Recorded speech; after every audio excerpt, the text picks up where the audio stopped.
Vario Karbu 110 Vario Karbu Mas, belajar menganalisa sebuah karburator punya Vario 110. Ini Mas, kendala yang dikeluhkan konsumen itu yang pertama, gasnya itu tidak stabil untuk langsamnya, itu yang pertama ya. Kemudian yang kedua, ketika dibuat jalan itu tersendat-sendat, kayak semacam telat bensin. Nah, poin pertama yang wajib dicek itu di bagian ini Mas, ini di bagian cok otomatis Vario Karbu, terus speed karbu, spasi karbu, Scoopy karbu ya, itu menggunakan semacam cok otomatis yang dijalankan atau difungsikan itu melalui sinyal CDI. Ketika kondisi dingin itu ya, ketika kondisi dingin di sini itu seharusnya ada nepel kuningan. Fungsinya ketika kondisi dingin itu seharusnya nepelnya itu dalam kondisi membuka, sedangkan di bagian cok otomatis ini tidak ada nepelnya itu tidak ada. Dan di bagian rumah cok otomatis nepelnya itu tertahan atau tersangkut di bagian dalam seperti ini.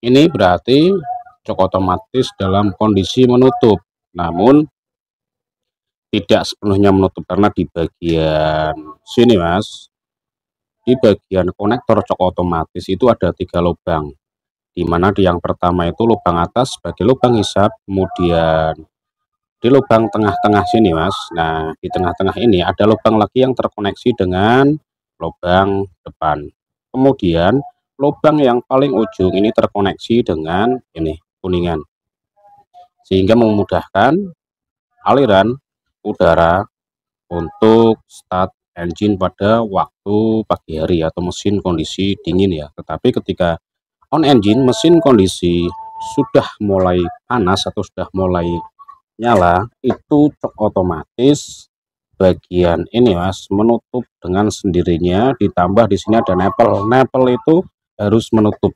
Nah, berhubung nepel cok otomatis ini lepas dan tidak ada pernya, memang sebelumnya sudah bermasalah. Bisa dilihat dari ini Mas, bahwa di sini tadi sebelumnya tak buka ya, di sini itu banyak BBM yang tersedot ya, yang tersedot karena terkoneksi dengan lubang titik kevakuman ini ya.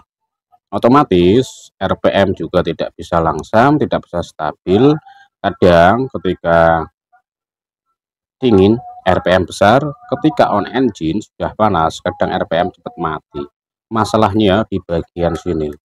Jangan fokus di bagian sini. Ketika nepel ini dalam kondisi menutup seperti ini atau tersangkut ya, tersangkut di bagian lubang ini, jenengan berarti harus menutup 3 titik lubang yang ada di bagian dalam sini. Ini harus dibuntu, lubang cok otomatis ini dibuntu. Itu malah bisa meningkatkan yang pertama, konsumsi BBM itu juga tidak begitu boros. Tetapi ada poin negatifnya, ketika dingin on engine jenengan harus tarik gas kurang lebih di angka 30 detik, kemudian lepas baru stabil. Kalau enggak, itu enggak akan bisa berjalan secara stabil RPM-nya. Masalahnya ada di bagian sini. Untuk cok otomatis Vario Karbu, Speed Karbu, Scoopy, kemudian spesi ya, yang masih pakai karburator, fokus di bagian sini. Perhatikan. Nah, ini Mas sudah ditutup. Ini ditutup, namun ini tidak ditutup otomatis, langsam juga tidak stabil. Seharusnya nutupnya jangan pakai plastik seperti ini, pakai o-ring, dimasukkan ke dalam, tak jamin persisi. Ini sudah pernah direkondisikan, sudah pernah diupayakan oleh mekanik sebelumnya mungkin, karena wujudnya sudah seperti ini pakai plastik. Seharusnya yang dibampet itu di bagian konektor ini.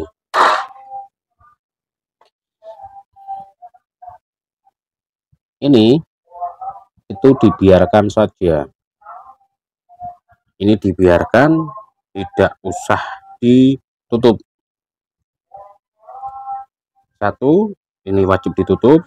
Kemudian dua, ini satu yang terkoneksi ke bagian depan sini. Ini wajib ditutup atau dibuntu ya.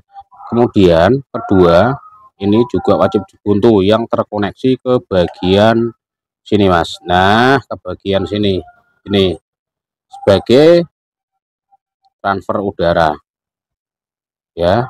Ini juga harus dibuntu. Terus ini juga harus dibuntu yang terkoneksi ke bagian depan sini. Itu kalau ini tidak usah, ini tidak usah dibuntu. Kalau ini dibuntu ya otomatis mampet dan sulit untuk di start engine, karena ini kaitannya dengan ini main jet. Ini tidak usah dibuntu, cukup 1 2 3. Kalau otomatisnya sudah bermasalah seperti ini. Nah, jadi jangan dipakai plastik seperti ini. Kalau pakai plastik itu tidak akan tertutup secara sempurna. Ini kalau tak pasang posisinya kan seperti ini. Nah, seperti ini kan. Nah, seperti ini. Kalau tak pasang posisi seperti ini. Nah, sedangkan jalur ini malah ditutup. Nah, ini malah ditutup. Jadi kurang tepat atau salah ya. Nah, tak zoom yes. Nah, jenengan tutup pakai o-ring atau karet seal ya mas. Karet seal seperti ini mas. Karet seal seperti ini. Pakai o-ring atau karet seal. Nah, seperti ini mas. Bebas mas. Intinya ya mas, ini pakai seal o-ring.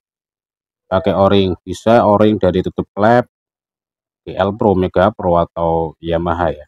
Wajib dimatikan yaitu 1 2 3 mas. Ini terkoneksi dengan main jet. Ini tidak perlu, kalau ditutup plastik itu tidak perlu sebenarnya. Yang perlu itu 1 2 3. Ini diupayakan sampai benar-benar nah menutup seperti ini. Ini harus dikasih sisa mas. Nah, seperti ini mas, biar benar-benar masuk gitu loh. Nah, seperti ini. Kalau sudah, tinggal masukkan. Nah, seperti ini mas. Ya, tinggal dipasang baut, dijamin mas, otomatis sudah tidak berfungsi dan tidak terjadi kebocoran udara atau udara masuk secara berlebih melalui kuningan atau nipple ini. Kemudian pemasangan karet vakum perlu diperhatikan. Ini bagian depan dan ini anggap saja titik tengah atau diameter tengah. Kemudian di bagian skep karbu itu ada lubang besar ya. Ini bukan lubang, kalau yang bawah ini hanya titik. Ini lubang, ini wajib menghadap ke bagian depan. Ini depan dan ini titik tengah wajib sejajar. Bentar.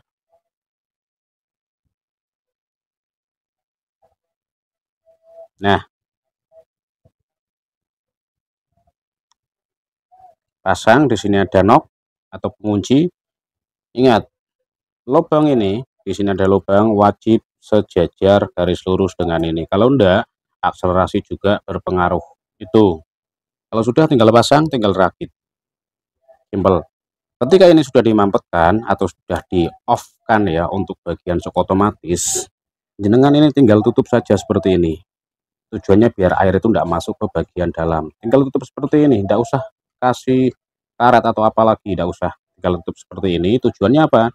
Ketika nanti konsumen suatu saat atau suatu hari membeli atau mengganti cok otomatis ini, otomatis karet ini bisa dilepas karena tidak diupayakan secara permanen seperti itu. Kadang kan ada ketika cok otomatis bermasalah di sini kadang dilem, kemudian nepel kuningannya juga dilem, di sini malahan dikasih lem besi atau lem sealer sebagainya, itu malah merusak. Cukup dimatikan lubang 1, 2, dan 3 ini pakai o-ring atau pakai seal seperti itu. Ketika diganti ini nanti suatu saat suatu hari itu cok otomatis untuk salurannya atau jalurnya itu bisa diaktifkan kembali seperti itu.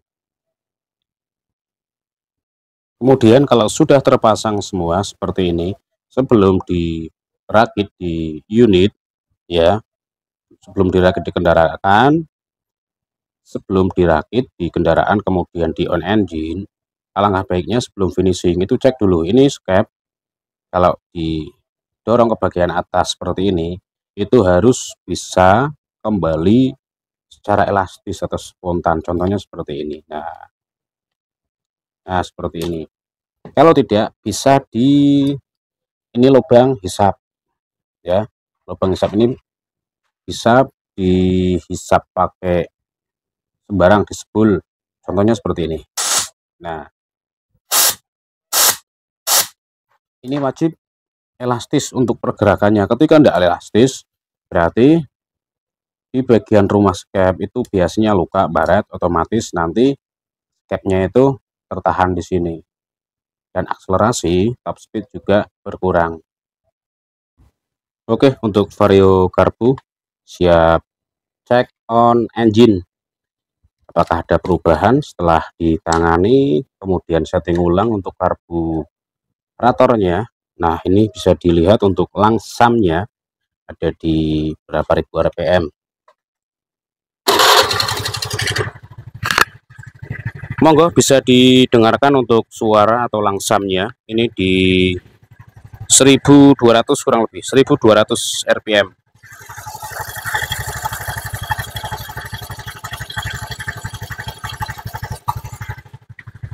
Nah kurang lebih seperti itu mas. Kemudian ketika dikecilkan untuk setelan langsamnya juga masih stabil. Contohnya ini misalkan mau dikecilkan lagi, nah masih bisa stabil. Nah untuk langsam sudah stabil, saya yakin untuk responsif juga mengalami perubahan. Responsif, kemudian gas menengah sama top speed, kemudian konsumsi bahan bakar juga pastinya atau tentunya juga lebih irit daripada sebelumnya.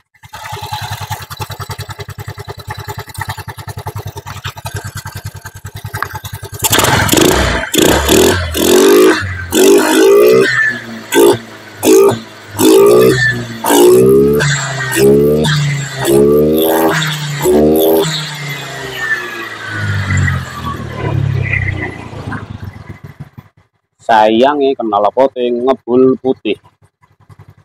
Oke ya, untuk langsam jos stabil di 1000 rpm. Kalau ini tak naikkan lagi 1200. Oke, nah ketika musim dingin atau panas belum maksimum ya, rpm di 1300-an kurang lebih. Namanya juga ketika musim panas juga wajib stabil, tidak boleh naik ataupun turun. Itu dinamakan setelan karbu berfungsi dengan baik gitu loh mas.